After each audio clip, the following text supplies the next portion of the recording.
નમસ્કાર મિત્રો, રસોઈ વિથ લવમાં આપનું હાર્દિક સ્વાગત છે। શું તમે પણ બજારમાંથી પનીર ખરીદો છો અને ક્યારેક તમને એવું લાગે છે કે બજારમાંથી ખરીદેલું પનીર જે છે રબર જેવું કઠણ છે, જલ્દી તૂટી જાય છે અથવા તો પછી એમાં સ્વાદ નથી આવતો? તો આજનો આ વિડીયો બિલકુલ તમારા માટે ખાસ છે। આજે અમે તમને બતાવીશું કે તમે ઘરે જ એકદમ નરમ અને સોફ્ટ પનીર કઈ રીતે બનાવી શકો છો। એક નાની ભૂલ તમારા પનીરને કઠણ બનાવી શકે છે। વિડીયો બિલકુલ સ્કીપ કર્યા વગર અંત સુધી જરૂરથી જોજો। તો ચાલો મિત્રો, સમય બિલકુલ બગાડ્યા વગર આજની મજેદાર અને એકદમ સરળ રીતે પનીર બનાવવાની રીતની શરૂઆત કરીએ। તો ચાલો મિત્રો, હવે આપણે પનીર બનાવવાની શરૂઆત કરીશું। તો પનીર બનાવવા માટે આપણે અહીં જે વસ્તુની જરૂર પડશે તે તમને બતાવી દઈશ। તો અહીં મેં 2 થેલી દૂધ લીધું છે અને પનીર ફાડવા માટે મેં અહીંયા 2 ચમચી વિનેગર લીધું છે। એની જગ્યાએ તમે લીંબુના રસનો પણ ઉપયોગ કરી શકો છો।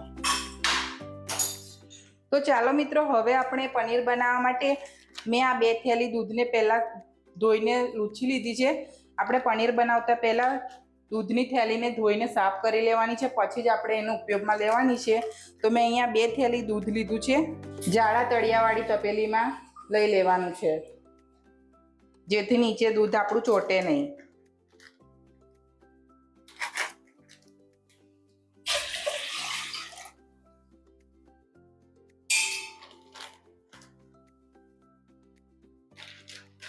હવે આપણે ગેસ ચાલુ કરી દઈશું અને દૂધને ફૂલ ગેસ પર ઉકળવા માટે રાખી દઈશું।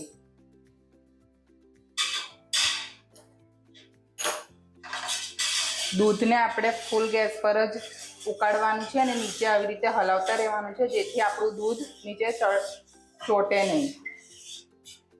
થોડી થોડી વારે આપણે દૂધને આ રીતે નીચે હલાવતા રહેવાનું, કે દૂધ ચોટી ના જાય। તો જોઈ શકો છો મિત્રો કે આપણું દૂધ હવે થઈ રહ્યું છે, ધીરે ધીરે ઉભરો આવી રહ્યું છે।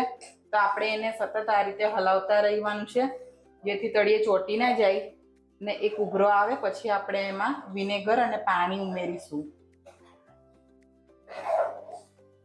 મિત્રો, પનીર બનાવવું ખૂબ જ સરળ છે, પરંતુ કેટલીક નાની ભૂલોને કારણે પનીર રબર જેવું કઠણ બની જતું હોય છે।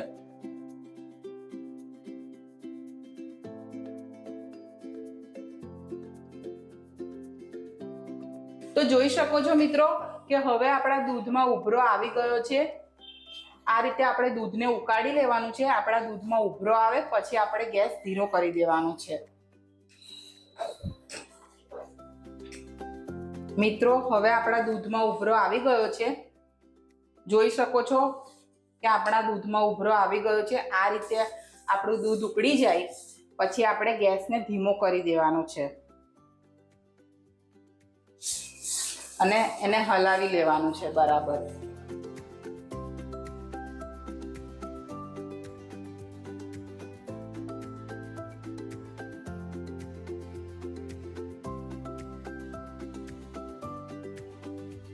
તો જોઈ શકો છો મિત્રો કે હવે આપણું દૂધ ઉકળી ગયું છે અને મેં ગેસને ધીમો કરી દીધો છે। હવે આપણે એમાં આ વિનેગર અને એમાં થોડું પાણી ઉમેરીશું। આપણે અહીંયા 2 ચમચી વિનેગર લીધું છે ને 2 ચમચી જેવું પાણી લઈશું।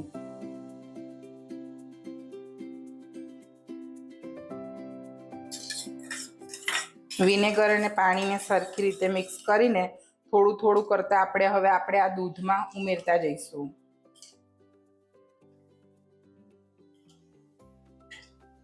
અને એક જ દિશામાં ફેરવતા જઈશું।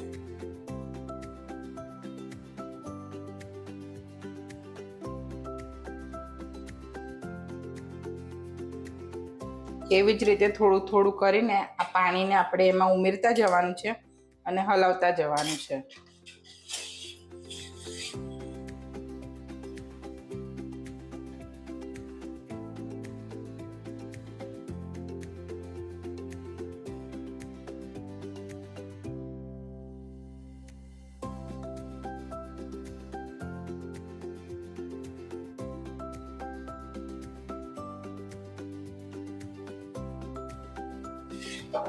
આપણે કડછીને એક જ દિશામાં ફેરવવાનું, જેથી આપણું પનીર તૂટી ના જાય।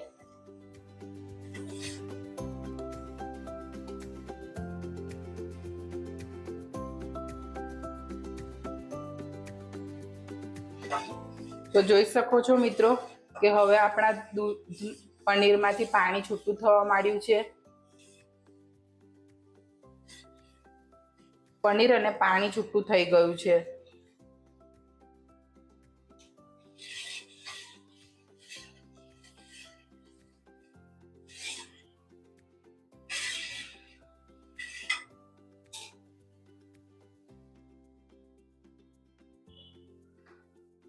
આ રીતે પાણી છૂટું થઈ જાય પછી આપણે પનીરને કાઢી લઈશું.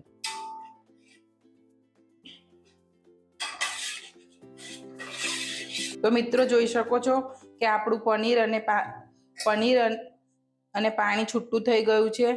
તો હવે આપણે એને એક તપેલીમાં પાણી અને પનીરને એક ચાળણીમાં કાઢી લઈશું.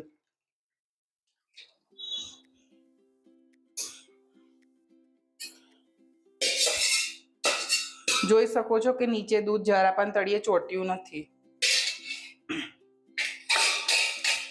હવે આ પનીરને આપણે થોડું પાણી ઉમેરીને ધોઈ લઈશું, જેથી એમ વિનેગરની ખટાશ પનીરમાંથી નીકળી જાય.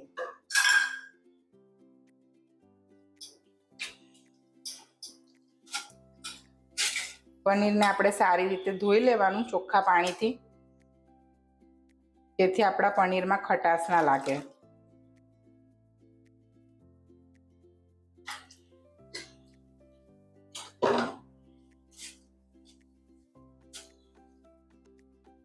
હવે આપણે આ પનીરને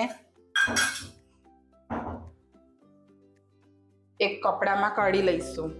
તો મિત્રો હવે આપણે આ પનીરને એક સફેદ કપડામાં કાઢી લઈશું અને એમાંથી જે પાણી હોય એને આ રીતે દબાવીને નીકાળી લઈશું.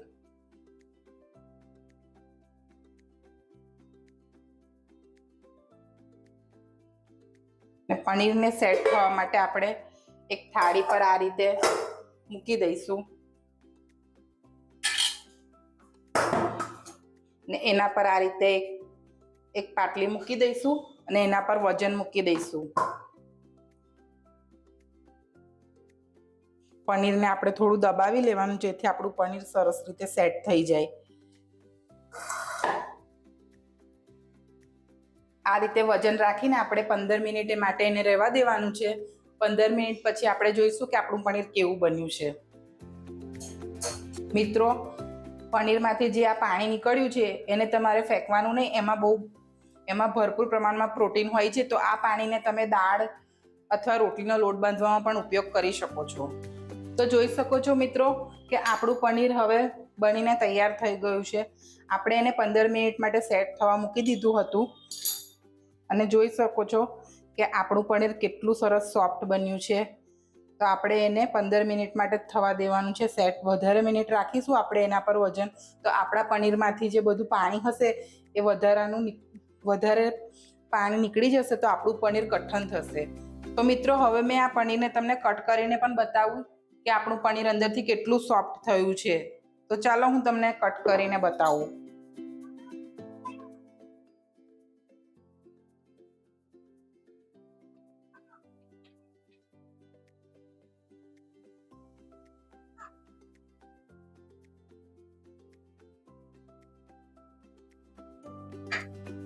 તો મિત્રો, એક પનીરનો ટુકડો હું તમને હાથમાં પણ પકડીને બતાવું છું કે કેટલો સોફ્ટ બન્યો છે. જોઈ શકો છો તમે નજીકથી કે આપણું પનીર કેટલું સોફ્ટ બન્યું છે અને કેટલું સ્પોન્જી છે.